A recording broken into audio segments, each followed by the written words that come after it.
What's up, everybody? It is April 23rd. It's the week of the spring game, or whatever we're calling it, the spring-ish game, the springy game. Spring something.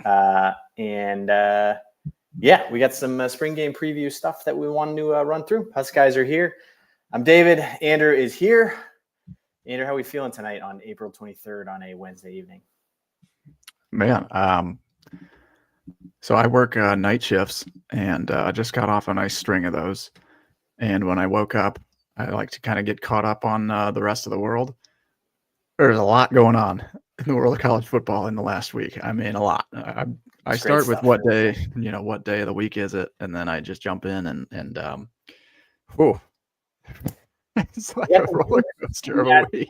We got some juice. We got juice on Tennessee quarterback drama. We got some juice across Colorado retiring to the jerseys of every player. We got spring game talk. We got transfer talk. A lot of good stuff. So before we get started, a quick word from our sponsors, pipeline-jerky.com. We've made an NIL jerky business directly supporting the Huskers offensive line. Check out pipeline-jerky.com. We did some cool events. We've got more cool events coming up where the offensive line are showing up to restaurants across Nebraska in partnership with Omaha Steaks. Every bag pays a royalty back to the pipeline as we rebuild the pipeline itself. And then also check out HuskGuysStore.com, HuskGuysStore.com, where we've got Nebraska offseason title merch. This is the year merch. Lots of good Huskers themed stuff. So check out HuskGuysStore.com. Support the boys. Support the boys. And with that, we want to jump in. So I wanted to just talk through Nico. So Nico, I am a leaving is what they're now calling him. I don't even know how to pronounce it actually officially. So I feel like it's been a little bit of a slower off season in the sense we can come back on the Nebraska side where like we didn't have a new coach for the first time. We didn't have a new coach. No. We didn't have Dylan Raiola drama, which has been nice. Some new coaches. Well, yeah, but not new head coach, which caused complete nice system breakdown. So I feel like there's been a little bit of slowness in it. We don't have a spring game coming up or like a real spring game, so there hasn't been kind of the juice behind that. So this Nico story sort of like completely drew me in. I love quarterback drama. I love like big name drama, and I followed this story like ridiculously closely. And I think it actually has a ton of relevance to us at Nebraska because of Raiola. So for those who are not paying attention, this was like the juiciest story, I think, of the offseason. Nico Iamaleava is the starting quarterback in Tennessee. Was that close? Did I nail it? So good. I'm leaving Tennessee. I am a leaving. He led Tennessee to the college football playoff for the first time. He's in his second season, but if you remember back to 2 or 3 years ago, coming out of high school, he signed an absolutely ludicrous $8 million NIL deal. This was 2-3 years ago. This was back before NIL was really even a big thing. And I wrote in our notes like O'Shawn Mathis. I remember when O'Shawn Mathis came to Nebraska, I think the rumor he was getting paid around $200,000 in that first year, and it blew everyone's mind. Yeah. And flash forward today into the Nico deal, he got $8 million over a 4-year time frame. All you had to do is play college football. He's going to make $8 million. People lost their minds. It's crazy, unbelievable, unprecedented, absolutely massive deal. So he redshirts 1 year, makes $2 million, doesn't set foot on the field. Plays his second season. He plays okay. He was good. Takes him to the playoff. He's good. He's the number one overall quarterback recruit. I thought he was okay most of the season. He didn't play very well in the playoff. Flash forward to last Thursday, and all of a sudden on Thursday afternoon, the Twitter sphere starts to kind of pick up some rumblings. And who is it? Was it Thamos or who? Somebody came out and who was it? Nikos. No, Nikos. On three picks it up and he's like, hey, there's some rumblings over in Tennessee. I'm hearing from sources close that Nico wants more money. And that just like takes off across the stratosphere because he's making $2 million. It comes out he's actually making $2.4 million. So it turns out he was upset that Carson Beck down in Miami got $4 million. And Bryce Underwood up in Michigan also sounds like he got close to $4 million. And it sounds like the Duke quarterback also is close to $4 million. Yeah. So on 2 days before the Tennessee spring game, Nico and his dad, who sounds like a complete helmet, goes to Tennessee, goes to Heupel and the NIL collective and says, I want $4 million. right? This guy's making $2.5 million a year. Mind you, it's April 23rd. It's 2 days before the spring game. And all this kid really has to do is show up for 10 more months, make another $2 million, go to the NFL draft, get drafted top 10. But he wants that extra $1 million, right? He wants that extra 1 million or $1.5 million, what he's earned. Tennessee, to their credit, says no. Yeah, we're done. No, you have $2.4 million to play quarterback here. That's all we got. We got to pay some other players. And they're calling each other's bluff. So this happens on Thursday afternoon. And from all the rumors that I read, like it's mostly driven by the dad.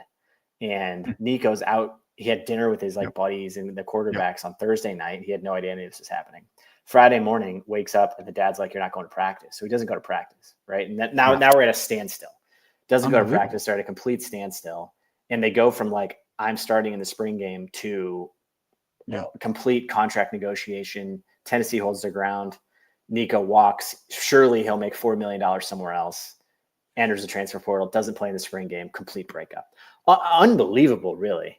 From a like, you're potentially going back. You're in a strong position to go back to the playoff to your starting quarterback, just walking off the field. Yeah. And so that happens. Flash forward to, a few days later, and no one wants the kid. I think he goes from being kind of like the top number 1 overall pick to like, there was no transfer portal interest for him. Tulane. Well, yeah. I mean, his lack of leverage definitely stood out, right? Like lack of leverage. Everyone's taken their quarterbacks already pretty much this cycle. You can't really transfer within the SEC during the spring window. Correct. So that was out. Correct. So he's stuck. He's like, "Okay, Dad, what are we doing? What's the plan here?" I had $2.4 million. Now I have $0. And so all of a sudden, literally, like it starts going around that Tulane is interested in him. You're like, Tulane, what are you doing? So his choices are Tulane, North Carolina with Belichick, and UCLA. And Belichick quickly is like, no, not interested. Tulane comes in and they're like, we don't have $4 million. I don't even know why we're on this graphic, right? And so now he's back down to UCLA. They're like the Signal group chat. They're like, whoa, I wasn't supposed to get this. Time. Take me off. Take me off your list. curve. Do you think we have $4 million? You out of your mind? So flash forward to the present day, he goes to, he commits to UCLA on the first day of the transfer portal day, and word spreads pretty quickly. He's making somewhere between $1.5 and $1.7 million for them. So $1 million less in the contract itself. Put in California state income taxes on top of, there's no state income taxes in Tennessee. That's $250,000 in income tax. He basically took $1 million pay cut, a 42% pay cut for this whole move that his dad pulled. Sweet. I mean, what a move. Wow. What are you doing? Yeah. The whole F around and find out all those memes that I've seen and stuff. What are you doing? It couldn't be more true. What's really crazy is actually a lot of this goes back to all the way I was reading to December, like right after they get knocked out. They get, murdered in the playoff, right? Before the playoff. Yeah. He threatened to not play in the playoff. Oh my God. I mean, you cannot, like, this is negotiating 101. You have to come from a position of leverage. Yeah. You cannot be a freshman that hasn't won a playoff game and then subsequently gets murdered, throws, a couple picks in the game and stuff, or had a couple turnovers. Like, it didn't play terrifically well for them to say, man, we are hitching our wagon to you, whatever it takes. He started demanding that back in December. And then Heupel apparently had to smooth things over, which is not what a head coach wants to be spending their time doing, right? Like, he's like, I've got an 18-year-old that wants $1 million more. A raise. I'm just trying to put the best team on the field. I'm a college coach. It's unbelievable that this saga played out this way. Unreal. But I think the sense of relief I had in it, and partially why I was so focused on it, was the connection to Dylan Raiola, in the sense that, he roughly, rumor has it, he's somewhere in the $2 million range, maybe, is where 1.5 to 2 million is somewhere where he's valued at, right? Sure. And I've been I was kind of freaking out because I was like, man, if Nico gets 4 million, and then you've got Carson Beck with 4 million, the market for quarterbacks is basically doubling every year. Right. It went from $1 million to 2 to 4.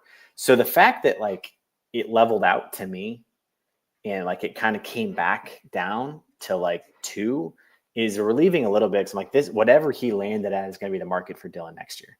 And we just got to enjoy this year and, play it out as we can and deal with it next year. But like next year, I was like, God, if Dylan wants 4 or 5 or 6 or 7, like where does this thing end? Like, is it 9? Is it 10? So I think the fact that everybody balked at 4 and came back down to like 2 to 3 is encouraging to me. Cause I'm like, I think we can do that in our world. So that was like, I was like, okay, that's at least something encouraging for us all the way back to the Dylan world. So it does, it's really interesting there's another case that is kind of unrelated, but is very interesting. And it happened at Wisconsin. I can't remember this linebacker's last name. I think it was Lucas is his last name. Anyway, he's like a 4-star linebacker at Wisconsin. And Miami started tampering and wanted him to transfer to Miami. But Wisconsin came back at him and they said, listen, you signed an NIL deal that was a 2-year payout. So we are not going to allow you. Literally, Wisconsin said, we're not allowing you to put your name in the transfer portal. And then this led to a whole spat between Wisconsin and Miami and everything. But to Wisconsin's credit, that I think is the direction this has to end up going to avoid this utter garbage in the future. It's like, it's so not just football related. It's the amateurism and all of that is gone. I get it. But like, these are insane storylines that we are getting. And for Wisconsin to go ahead and say, like, listen, you signed the deal. These are the things that have to happen in the future. Like, if you want to prevent the one and done, the NCAA is useless. They are worthless. They are just like they're like a WWF referee, just floundering around out there. Like, oh no, stop! No one's listening to them. You have to make the money only paid out over a certain amount of time, and if you leave, what should happen is exactly what's happening to Nico's brother right now. Oh my God. I am Aliva. So that is where this has to go. So now so Madden, I am Aliva, which is an amazing name. I mean, he's leaving. I'm leaving too. I am leaving for UCLA. He's following his brother. To be his backup. The story behind him is that he spurned UCLA like a few months ago. And so, like, wasn't it? No, he played it. Didn't he play a season or no? Wasn't it last year? I can't remember. I mean, regardless, I thought a year-long time frame. He ended up decommitting from UCLA, goes to Arkansas, and now he's there. And now he is transferring as well. The point is that now Arkansas is clapping back at the I am leaving wherever we go family, and they are saying we are demanding what we were going to pay. Like, they basically want a buyout. Yeah, they already paid him. They paid him. Give us your money. They said, give us our money back. Exactly. So they're basically like prorating his NIL deal and saying, like, you're leaving early. You're breaching the deal that we set up. But these are the types of like legal things that need to happen, is that he needs to be like, if that's written in your contract and we've got lawyers doing lawyer things, I feel like that might be the only way to prevent things like this. That, or you just don't give them the money in the first place and they get it upon graduation, or pay as performance.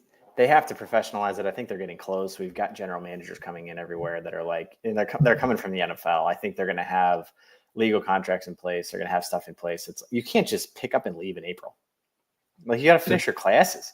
It's like the semester's not even over. You can't just leave. Like, what's his face from Mackay already transferred twice. Yeah. You can't just transfer every 90 days. That's not how school works. It's not like there's got to be some semblance of like. Well, I think that that's exactly it. Is you have to end up having some sort of contractual obligation, and the only way to end up really getting that is you have to have these next house settlements that are all kind of in place, or the ball's rolling at least. They have to basically set these players up as, like, if you are going to this school, there is a contractual obligation. Like, I think you probably have to make them employees.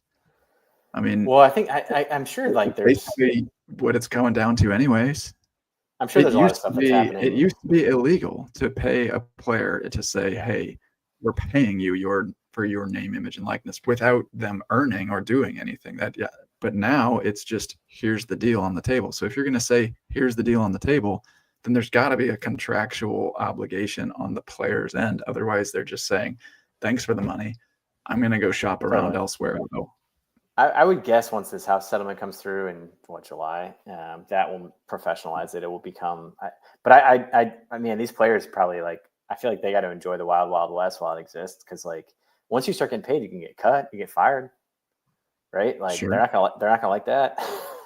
Right now they can do whatever they want. It's just like, I'm just going to leave. I'm out. Like I'm leaving. I'm going to leave in April. I'm going to leave in January. I'm going to leave in February. They just quit have leave. But like, yeah. Wait until you get fired. No.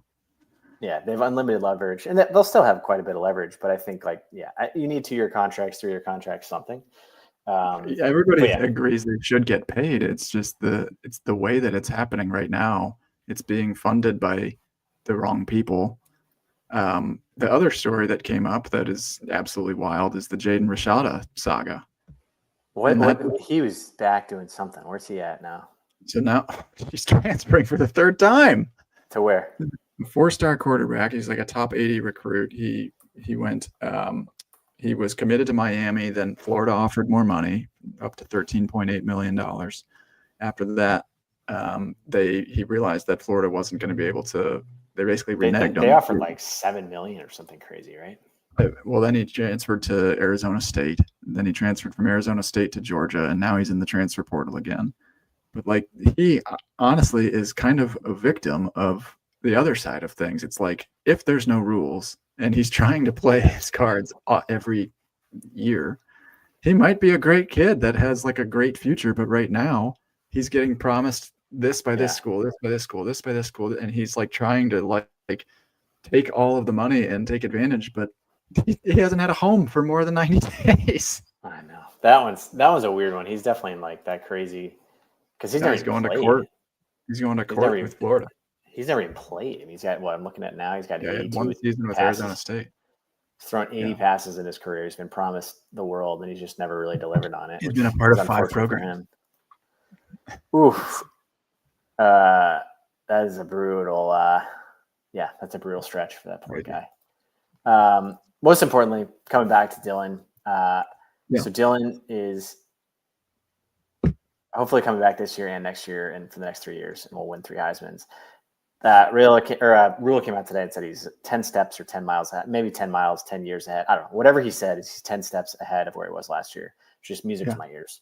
I love just any of the we're just getting no juice right now, which is like such a bummer. We don't get to see a spring game, which I know we're supposed to like try to make light of like how great the spring game is going to be this weekend. I wanted something,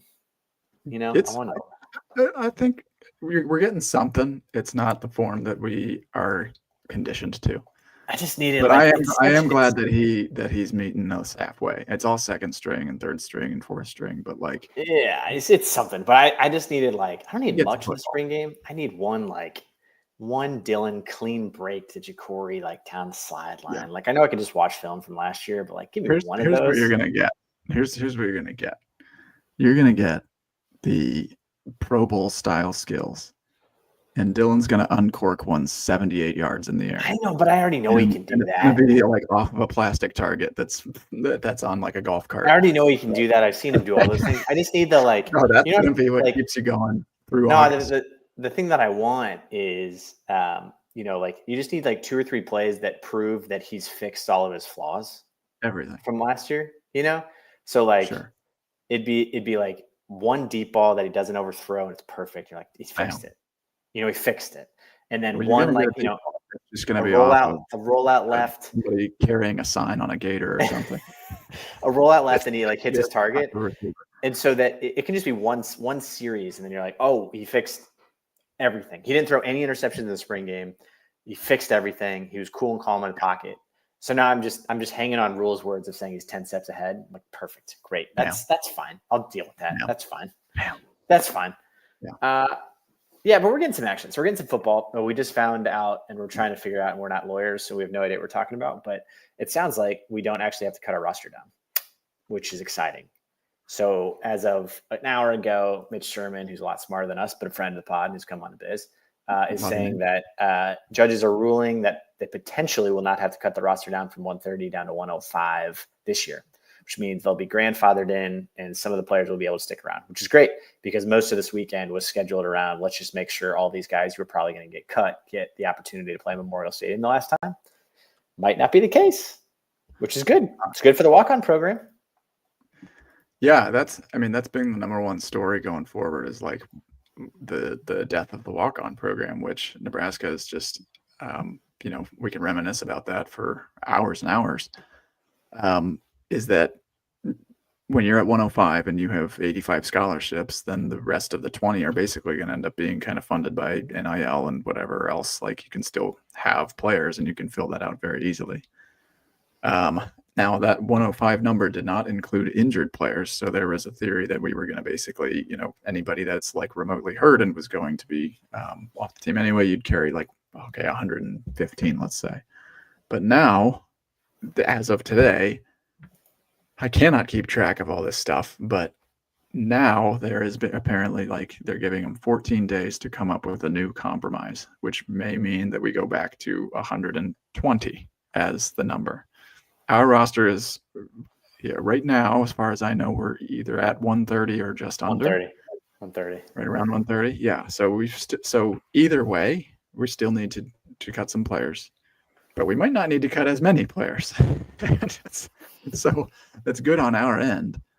It's good for a lot of programs. It's good for, people that have been dependent on the team as like their way of life and all of this. But the biggest thing for us, I guess, is just I love a good rags to riches. This kid scratched and clawed and stayed here for 5 years at one program, not playing, riding the bench. And those are the stories that you just that keeps you coming back to college football. And that's this one rule, it could potentially dismantle that story entirely. Or they renege on this a little bit and then they have to figure it out and we get more of the same. So it gives you a little bit of hope.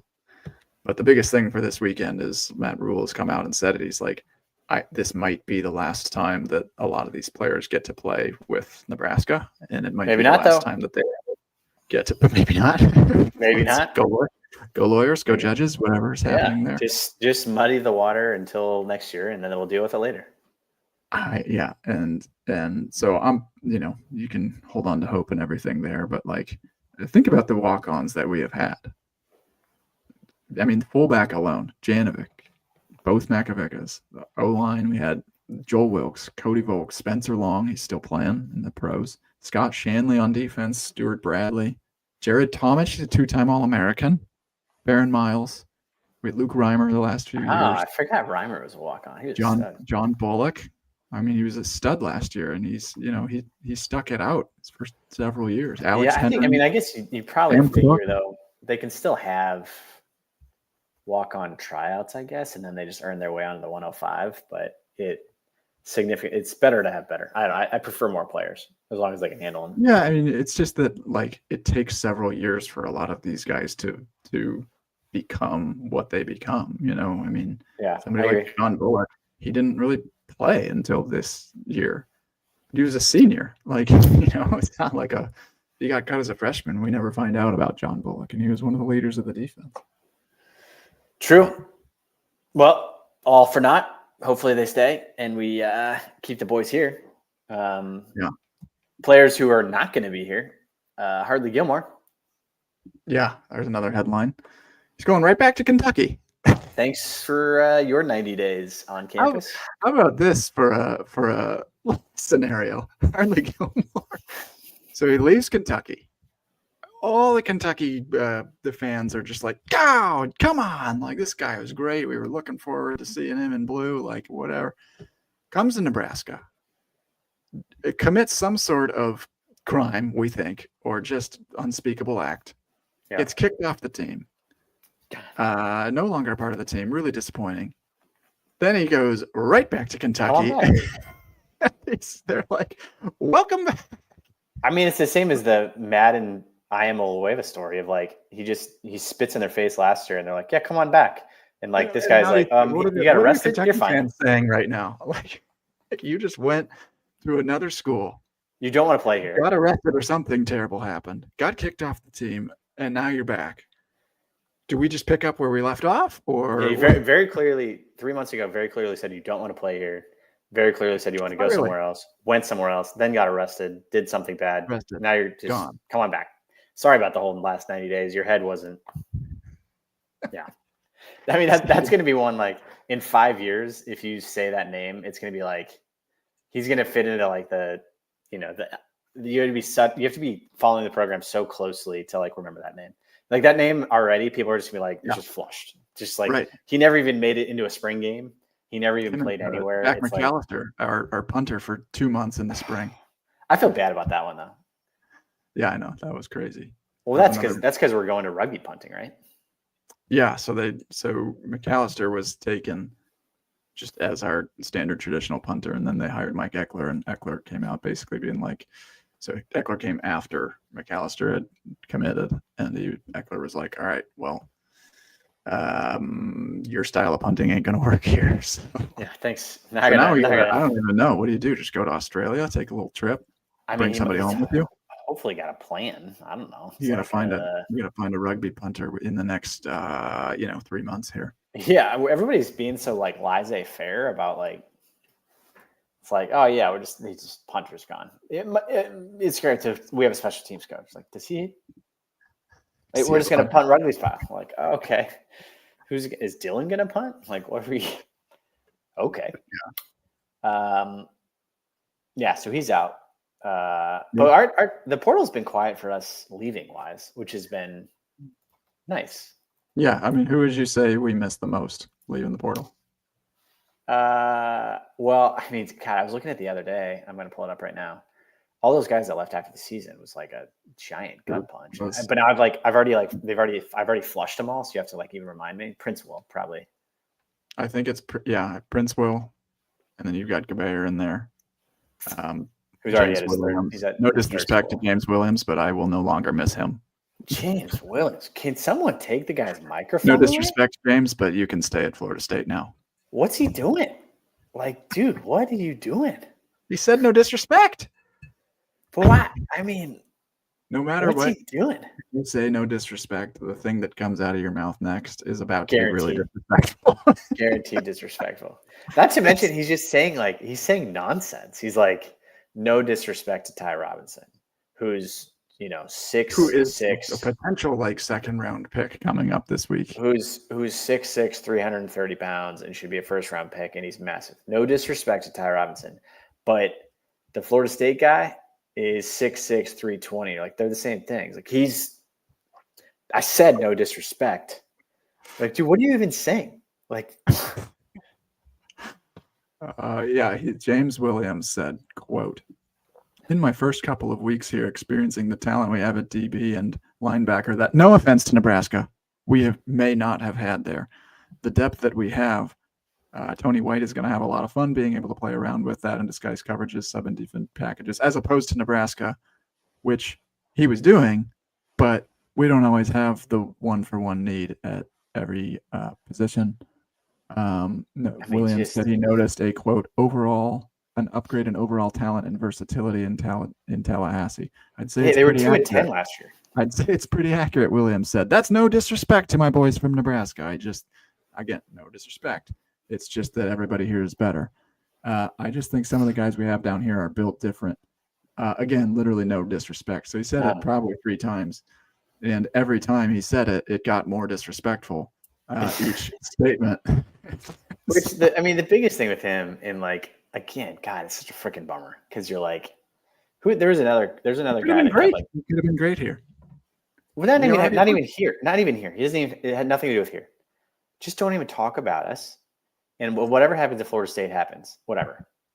And as long as you don't disrespect Nebraska fans, you can come back here and you can come to midfield. We'll celebrate you at halftime. We'll celebrate you at spring game. Like, you can be a welcome alum. That dude can't step foot anywhere near Nebraska now. It's like an enemy of the state. He What are you didn't doing? disrespect us. He told us he was not disrespecting us. I don't know where Dumb. you're picking up, but I mean, get him out of here. Yeah, that one is get him out of there. well, it honestly is ridiculous when like, because I know what he was, I think, trying to say. And of course, Florida State has a ton of talent down there. Yes. They're not a better team. Not right now. You can't come off 2 2-10. wins. You had 5 less wins. And our defense was good last year. Like, what do you? And we were a solid defense. He was a part of. So yeah, you just don't do that. You don't diss a former employer. Period. Yeah. Anyway, well, okay. Back to the original question.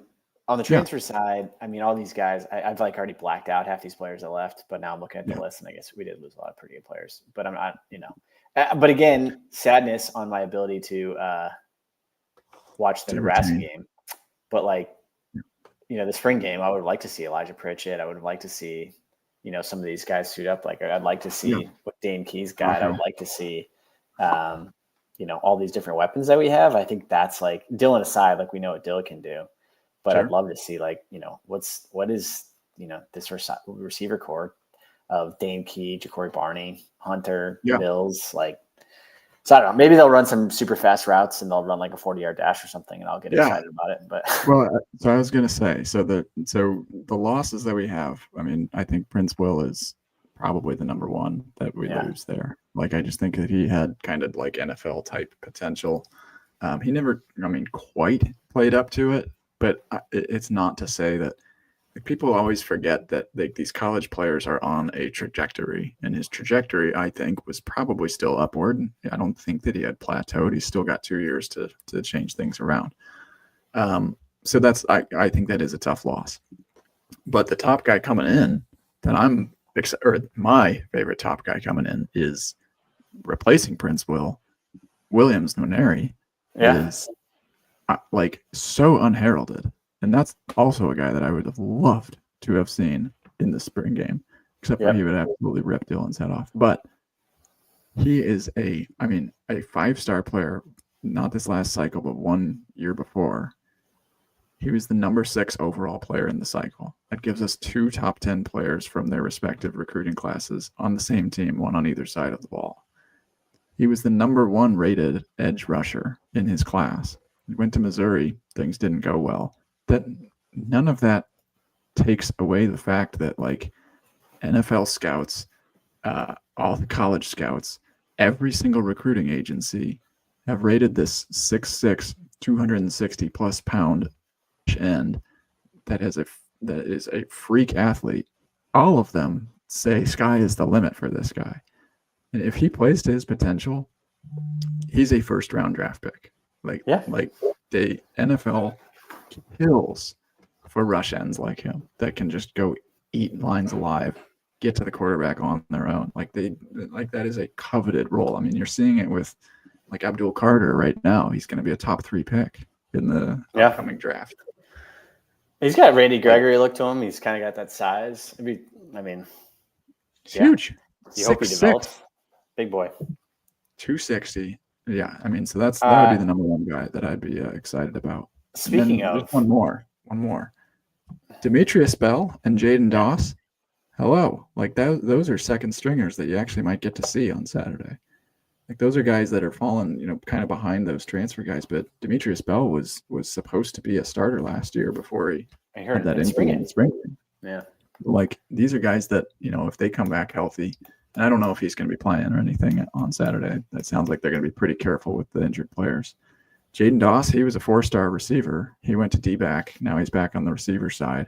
Holgerson seems to like him. Like, these are guys that you actually might get a little action out of them. You might get a little bit of okay, this guy can play against the second string. So that'd be something that I'm watching out for.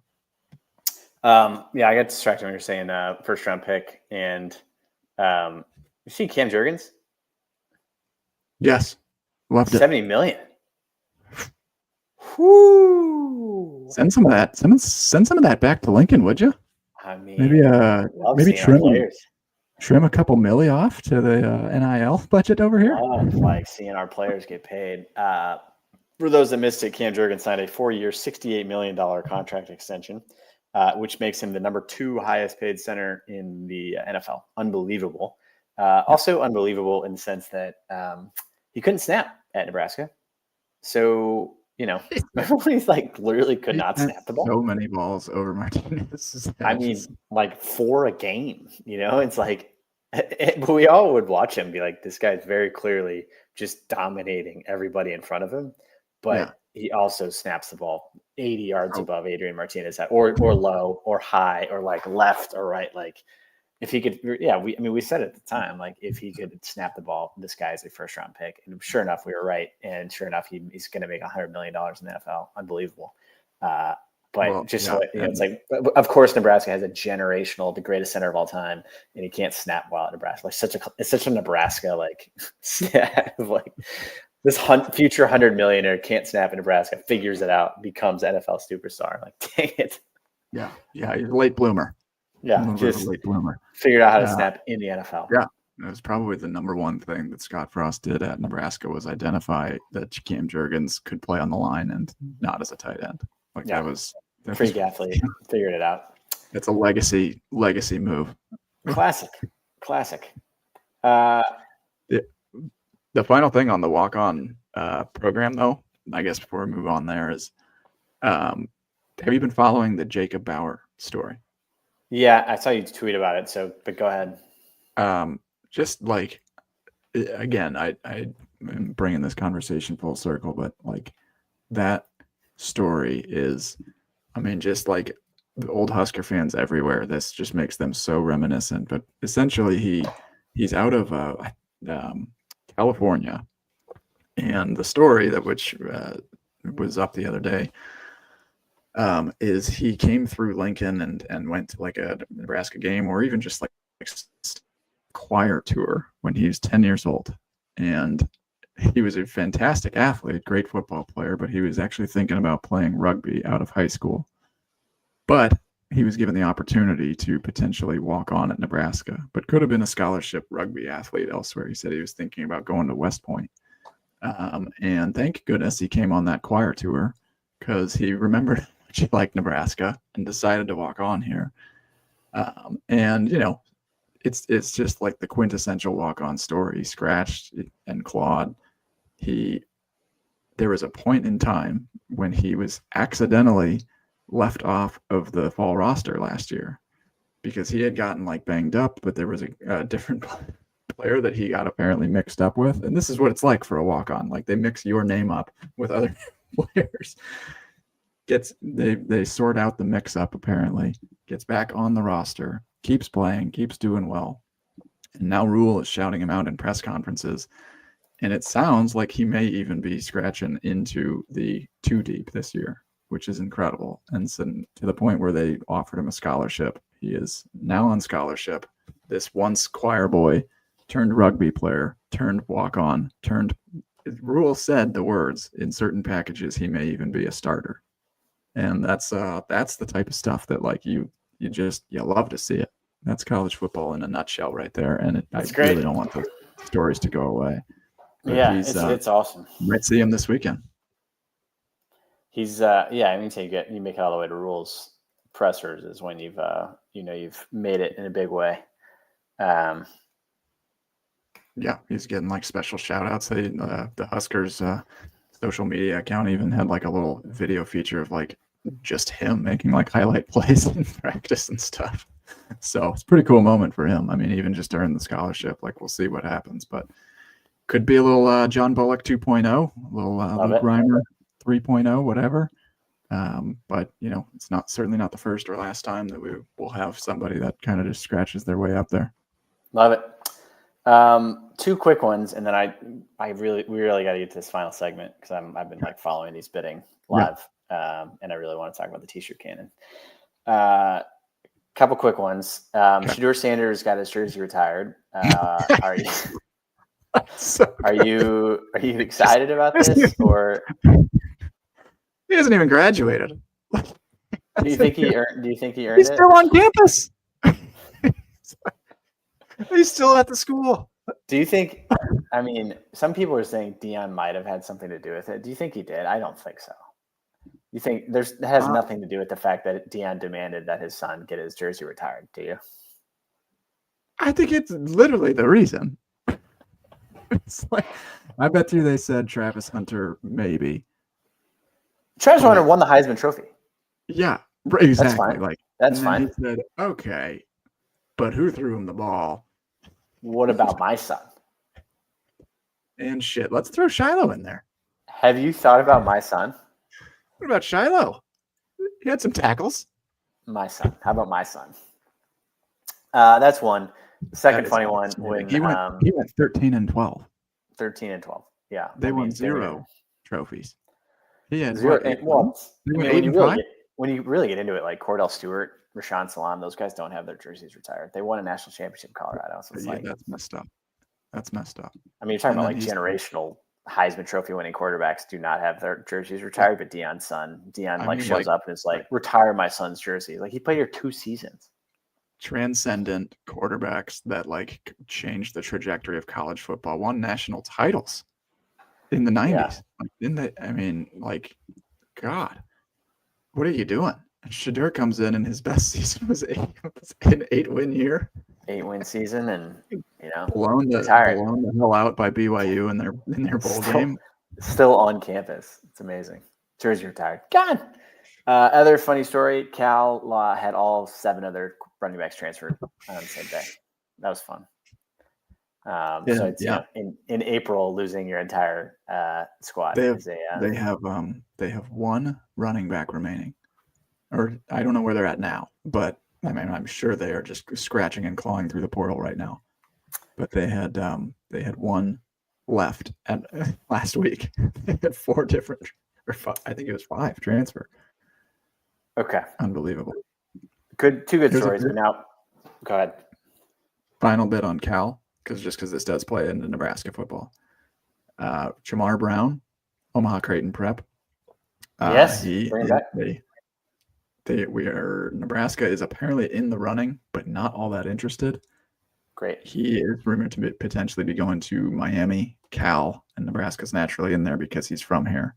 Cal makes sense. It's definitely an interesting story to be following, just because he was the FCS freshman of the year, basically. Yeah, not good timing when we're trying to cut 25 players, but we might not have to cut 25 players. But maybe not, right? So welcome. He would be an immediate second stringer, though, right there. It could be a good, nice boost to watch out for. Okay, and I've been dying to talk about this final segment. Okay. So, for those not following, this weekend there's an auction, silent auction. Auction off a ton of interesting stuff. If you've got season tickets, there's a link in there, and some folks are posting online. Lots of cool auction stuff in here. Autographed basketballs, autographed footballs, but then there's some experiences in here that I've got my finger hovering over. Oh my God, some of them they're going higher so fast. They're getting so high. When it first started, these were like $400 or $500, and they've gotten into thousands very fast. We've got dinners with Coach Rule, dinners with Coach Eckler, dinner with Hoiberg, Amy Williams, Holgerson, which would be unbelievable. So let's break this down. Let's phrase this. Okay. If I were to offer you, if you could bid on one of these dinners with Rule, yeah, Eckler, yep, Hoiberg, Amy Williams, Holgerson, which of those are you bidding? And wild card, Holgerson, and that's an easy G note for me. Holgerson for a grant, so it's going for $1,200. It's an expensive dinner, but imagine how fun that dinner would be. I'm going Holgerson because this guy is just like electric.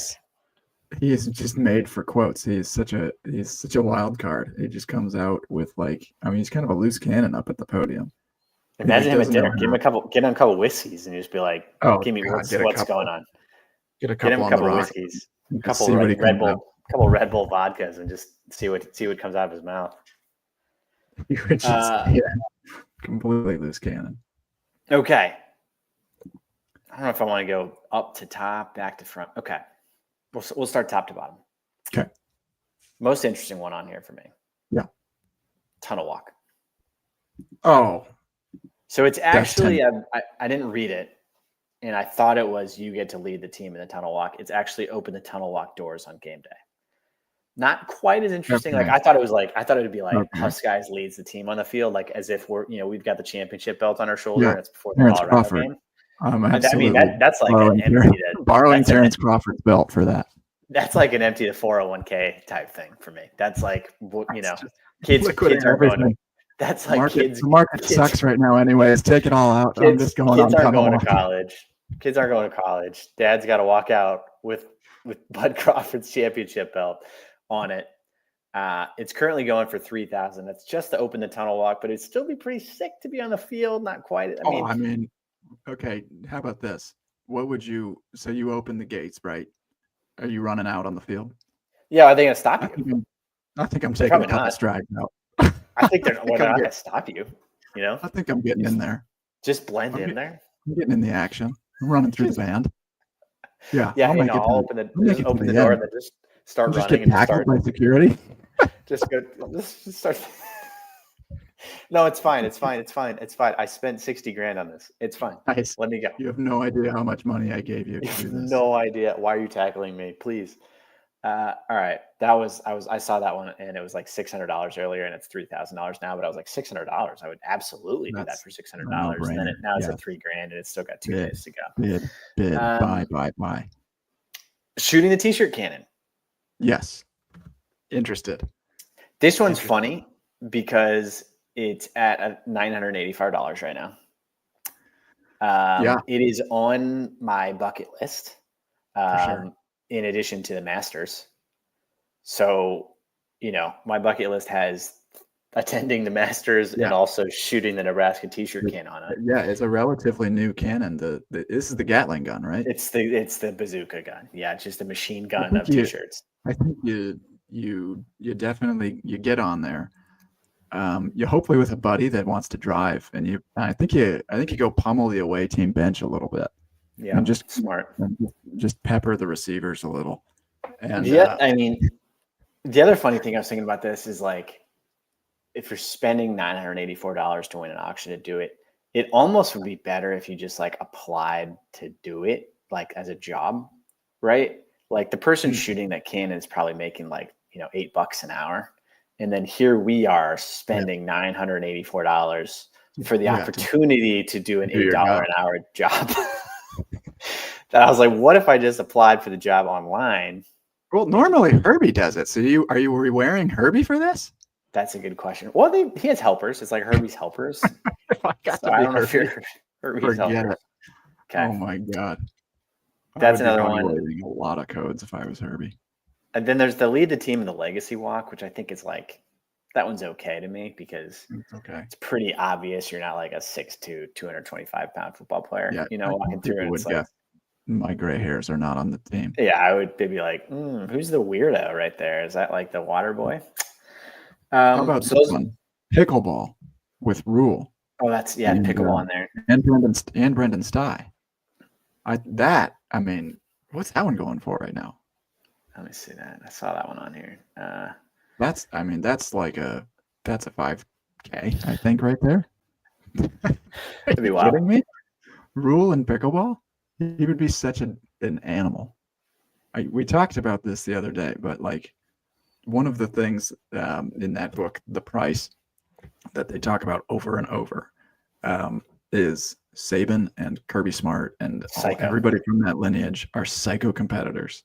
And what I love hearing about Matt Rule is that when he's on the ping pong table and when he's in practice and when he's out there, whatever game they're playing, he is a psycho competitor. I mean, like he doesn't even let recruits win in ping pong. Like he's putting them to shame. So that's the kind of stuff that I love. I would love to see this guy dish it out on. Okay, and now here's my list of other things that aren't listed here, but that I would bid a lot of money for. You ready for them? Oh yeah, please. Yeah, let's do that. So t-shirt cannon is obviously up there on my bucket list. So is the Derviner Slinger. Derviner Slinger's huge. That's one I would love to donate to bid on.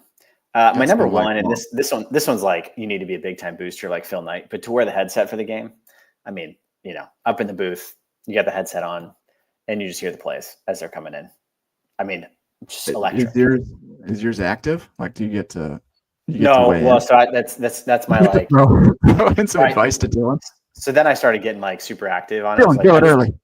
I just want to know that I want to hear the headset. I want to hear the coaches yelling at the players. I just want to hear it all. I just want to listen to it. Right. That'd be like, that's elite level access.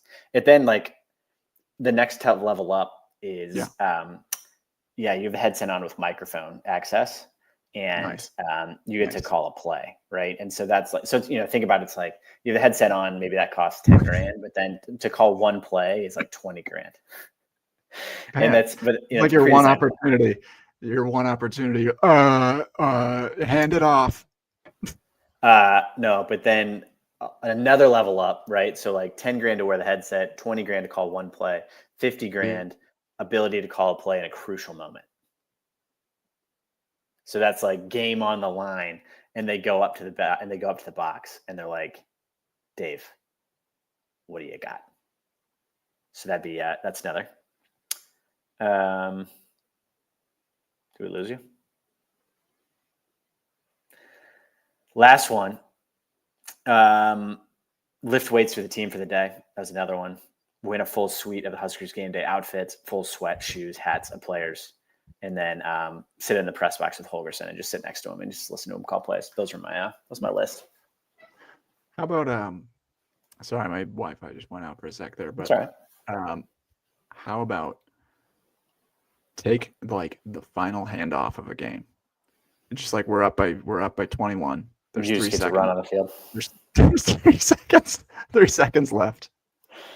And like it's not like Jack Hoffman, like they're playing. And like, they're you're getting the handoff and you're I mean, would you pay to do that? I want to die. I'm trying to get hit. I'm trying to just have access. Like I'm just trying to I just want to be in the locker room and like lift weights with the players. Like I'm just, I'm not trying to be a weirdo. I just want to, see if I can bench. I just want to take my shirt off next to these guys. Yeah, I just want to see if I could bench as much as I just want to see if I could bench as much as I don't know, some of the players. I did really like the hog roast and pool party at Troy Dannon's. Did you see that one? I did see that one. Yeah, that's it. I mean, that's access. You're paying a lot of money for access. I don't know who is roasting the hog, but that's an incredible situation. Good list. A lot of good options. I would take the handoff. I'd see if they let me toss a pass. Just 3 seconds left. What's the price on that? It'd be like, well, I guess if you're going that way, you might as well play in the spring game. It'd be like alternate quarterback for the spring game or something. And here comes Jim from accounting. He's gonna run a deep post. Is that a Make-A-Wish kid? 6'4", second 40. What's the Make-A-Wish kid doing out there? Oh no, that's just one of our donors. It's not. He's 57 years old. It's one of our donors. He's always dreamed of playing for Nebraska. Yeah, it's one of our donors, and it's a Make-A-Wish kid. Can we hit him? Yeah, you can hit him. Go ahead. And in fact, we'd encourage you to hit him. Oh yeah. Oh, you can hit him. It's so good. All right, folks. Always good to talk Husker football. 2 days, get the spring game. Hopefully we get some juices going coming out of the game. We get a lot more stuff we'll cover. Thanks as always for listening. Check out HuskGuysStore.com, pipeline-jerky.com. It's always good. Thanks, Husker Nation. All right. Bye.